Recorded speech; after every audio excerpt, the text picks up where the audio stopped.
seminaire manokana momba ny fo sy ny saina iarahana amin'ny pastora Aintsora Zafimanato Mivady sy ny fiangonan'ny finoana. Oabolana fa 4-7 tandremo ny fonao mihoatra noho izay rehetra tokony ho tandremana fa avy ao aminy no iaviany aina.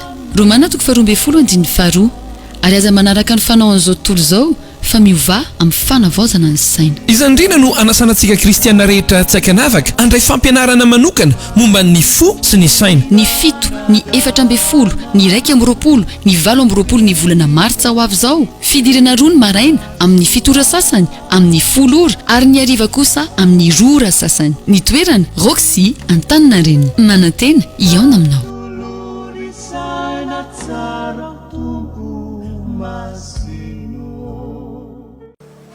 Inona no navelanao niditra teo amin'ny fisainanao? Ty zavatra anankiray be lehibe ny olona izay olon-dehibe izy raha jerenao ohatr'izao fa ny fisainana mbola zazakely. Voy mibahana be le olona mangezangeza ao anaty taxi be dia manomboka zavatra fa ny saina toy ny olo tokoa tia tena zao olon-dehibe io tia amin'ny saina tsy miangatra na ny saina raha tsy miangatra amin'ny saina tsy miangatra dinioany isika olon-dehibe ny saintsika fa indraindray isika olon-dehibe vatana fa ny saintsika mbola kely. Ny zavatra nytenenin'Andriamanitra nytenenin' Jesosy Kristy dia ozy izy hoe ny amin'ny fitiavan-tena sy ny sain-dratsy rehetrarehetra ho izy no aokonareo mizazy fa amin'ny zavatra finareo aoka olon-dehibe. Izay manova fisainana androany dia manova ho avy. Izay manova saina androany dia manova fiainana. Tadidio tsara mandrapikipo ny masonao io lohanao sy io sainao io lanjainao naizanay izy. Fanontaniako, manana fo ianao sa tsy manana? Ahoana ny analanao hoe manana ianao? Nga efa hitanao le izy? Efa hitanao hoe io fa miteko ny foko. Manontany aho, manana atotovy ianao? Manana saina ianao hoe? Ahoana ny tenenanao fa manana ianao? Nga efa hitanao le izy? Nga le izy efa mivoaka tety ivelany? Hoe io fa mandeha tsara mikorina tsara rahako izany. Tsy hitanao io fa nefa mifantatrao fa misy. Dia ohatran'izany koa ny fisainan'Andriamanitra. Tia teneniko anareo, tia alala fanalahidiny vavaka ianao fantaro ny fisainan'Andriamanitra. Ny olona tia ho tanterahan'Andriamanitra ny fisainany fa izy tsy mety manontany tena hoe inona kay fisainan'Andriamanitra. Mba manontany ianao azy ianao ve fa mba nanontany tena hoe inona ny fisainan'Andriamanitra, inona ny ao am-pon'Andriamanitra. Nenao foana ny masisika ao, tompo tiako iovy ihany, tompo tiako iova le fiara, tompo. Fa mba efa nanontany ve ianao hoe ohatrany ao nandray fisainan'Andriamanitra? Raha ohatra ianao mavita mampiasa zavatra tsy hita amin'ny masonao ny ati-dohanao izay mbola tsy hitanao akory, dia fa maninona tsy vitanao no mino fa matoa Andriamanitra ny teny hoe misy zavatra nomaniko anao any, misy tantodradronozy tantely any, izay mihiso atao batisa no hovonjeny, izay miantso ny anaran'i Jesosy Kristy dia hovonjeny. Tsy misy fanameloana ho an'izay rehetra ao amin'i Jesosy. Manomboka izao na ianao ara tsy malala hoe misy ati-doha tsy hitanao ny ati-dohanao ny finoanao dia minoan'Andriamanitra ianao. Izay namorona ny ati-dohanao. Tandremo sao rehefa tonga ny an-trano any dia vakio kely eto chéri izay rehefa hoe ao tokoa ve ny ati-dohako? Tsy mila vakiny io nefa ianao mino fa manana. Dia tadidio Andriamanitra koa manana ny fisainana izy. Na tsy hitanao raha ny fisainan'Andriamanitra, manana ny fisainana izy. Ka tsaoany ny fanjakan'Andriamanitra dia hanampy anareo ny zavatra rehetra. Eto le hoe formateko amin'izay ny lohanao.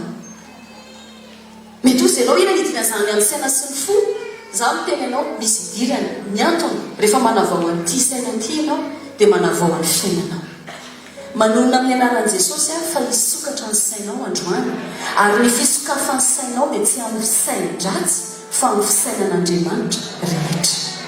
Hisokatra le sainao amin'ny fihevitr'Andriamanitra rehetra, amin'ny sitrapony, amin'ny tefika rehetra, amin'ny zavatra andamenan'Andriamanitra ny fiainanao. Tianao fatarina ve fisainan'Andriamanitra hoe inona ny fikasana ho anao? Fatarina aloha ny sainan'Andriamanitra. aza terenao ny sain'andriamanitra itovy amin'ny sainao fa ny avony sainany olombelona sy andriamanitra dia ohatra ny avony lanitra sy ny tany.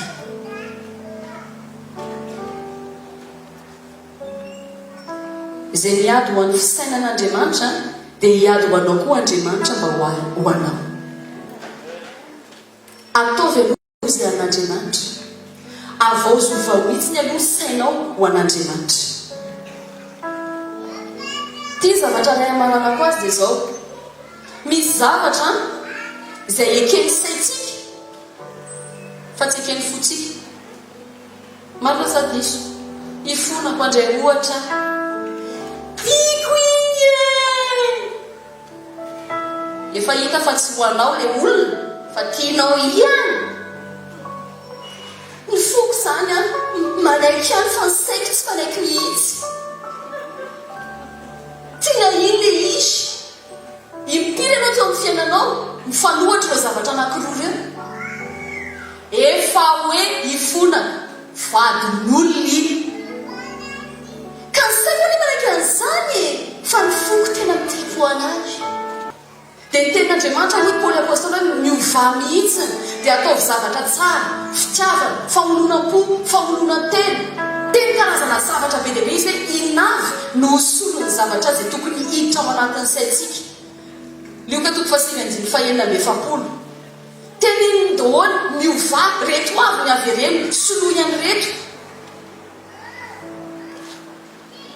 izay ao anatinareo rehetrarehetra.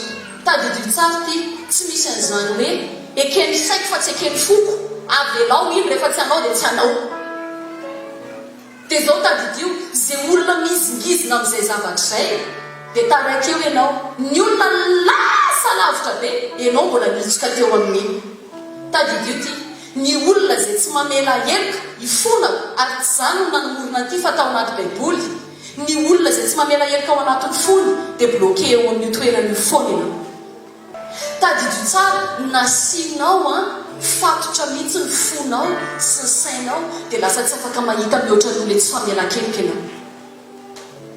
ny olona zay efa namorona sain-dratsy amin'ny hafa dia ho bloke eo fony ianao. dia tadidio tsara mitovy an'ny satana ianao izay nibloke amin'ny olona nibloke any adamaseva lasa tsy tafitra teo amin'ny edena izay nomanina izay nataon'andriamanitra ho azy intsony. miambena mandrakariva inona ny zavatra velanao miditra ao anatinao. amarana ko azy dia tsy tadidio le olona io saina io io fo io dia afaka mifady ohatra ny ianao le mifady aminy. matoy no mipetaka amin'ity vatanao ty dia afaka mifady zavatra be dehibe. fadio ny saina ratsy, fadio ny fihetsem-po ratsy, fadio ny miteny ao anatin'ny sainao hoe za ty ngamba tsy ho tafavoaka mihitsy fa miteny anao ao vao manao an'izay ianao dia izay foana no installe ao anatin'io dia izay ny lasa vokatra ao dia ohatr'izay mihitsy le décoration an-tranonao. tsy tafavoaka mihitsy le décoration tsara be. mifady saina ratsy, zay endrika saina ratsy rehetrarehetra, zay endrika rehetrarehetra aratsy toetra, zay endrika rehetrarehetra tsy famelan-keloka, zay endrika rehetra mamatotra anao tsy hitombo tsy hiatsara dia fadio. raha vitanao no mifady aminy, vitanao no mifady saina ratsy. tsy hoe vao mijery olona ianao raha vitanao raha tena teneko anao ifonako ty afaka ny hoe rehefa mahita olona ianao dia tsy voatery ratsy ny ao anatin'ny sainao. fadio ny fihetsem-po ratsy, voatady ny fihetsem-po hafafa ny torotoro vao misy zavatra miaingy hafafa any dia zany teny ianao toero ialao. za manokana nisy fotoana rehefa ny olona tsy mety amiko dia tena eviteko tanteraka fa taty aoriana dia zao no nataoko. za tsy afaka ny fe mandrakizay ny olona iny amin'ny zavatra teneniny fa za afaka mifehy ny fihetsem-poko, afaka mifehy ny saiko aho ka natonga avy any izy efa fantatra hoe karazan'ito le tsy maintsy teny zavatra nafoana fa dia osy izy amboariko tsara ny foko andao fa ho atao ty raha ty potra avy any izy dia osy izy zao foana ny anary efa tonga ny olo zany fanamasinao fehezo ny foko fehezo ny saiko mba tsy teniteny foana eto anatrehan'ity olona ity.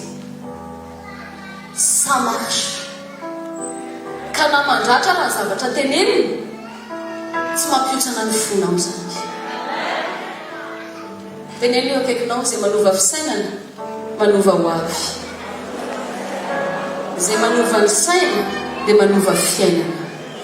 manona amin'ny anaran'i Jesosy Kristy fa ho tonga amin'ny fanavaozana ny saina ianao ka na ny olona nahitanao taloha ary tsy ino ary tsy ahitanao ho normal fa tena niova ianao. manona olona raha resaka décoration ao an-trano anana go manokana neny ampiekin'ny olona neny vokatry ny sainao rehetrarehetra. izay kasiany tananao dia hotahiny Jehova satria izy ny fisainan'i Jehova. manona amin'ny anaran'i Jesosy Kristy fa ny kristianina rehetra tsy hanavahana anara-piangonana na iza na izy manona alala ny fisainan'Andriamanitra nenao. ho fantatrao any amin'ny fisainan'Andriamanitra ka hifanitsy amin'ny fisainan'Andriamanitra koa ny fisainanao. manona misy olona eto tena maratra ny fonao, tena manaheno ianao, tena manana fahatsapana ianao fa sarotra ny amena fa za manona amin'ny anaran'i Jesosy. dray ny mpimaso ohatr' zao ane dia mositra amin'Andriamanitra sy ho ataon'Andriamanitra ho adinao zany. manona fiarovana ny fo manokana ankehitriny, ny linona fihetsika, ny linona teny na natao na tsy natao taminao ka natafotohana anao ka nidra tany am-ponao, zavatra hita amin'ny masonao reny sofinao ka nanimba ny fisainanao ane amin'ny anaran'i Jesosy Kristy afay ianao amin'izao fotoana izao amin'ny fisainana ratsy rehetra. manona amin'ny anaran'i Jesosy afay ianao amin'ny fihetsepo diso rehetra. manona amin'ny anaran'i Jesosy atsangano ny tananao, ny nina zavatra nanapozina ny sainao ane dia ho afaky zany ankehitriny. ny nina nanapozina ny fonao ane dia ho afaky zany ankehitriny. ny nina ny seho tany amin'ny fahazazanao na miseho eo amin'ny fiainanao ankehitriny na nenjehan'olona sy nanalan'olona barakanao, manona amin'ny anaran'i Jesosy sitrana ny sainao sy ny fonao ankehitriny. manona amin'ny anaran'i Jesosy fa ny fomba hidepasenao amin'ny fahavalinao ane dia toepo ary saina miova tokoa. amin'ny anaran'i Jesosy Kristy manona fiovam-piainana ho anao, manona fo endry avy aminao. manona amin'ny anaran'i Jesosy Kristy fa ianao ane no sainao madio dia ho mpanolotsaina tsara ane ianao. manona amin'ny anaran'i Jesosy ahafanana fatakarana ianao ka afaka hanolotsaina. manona amin'ny anaran'i Jesosy manana solotena tsara izy manana anao etsy ambony tany amin'ny alalany saina.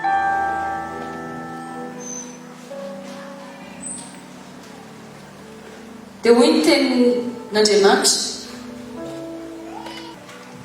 akokoa ny masonao anome anao araka ny fonao any izy ary ahatanteraka ny fisainanao rehetra.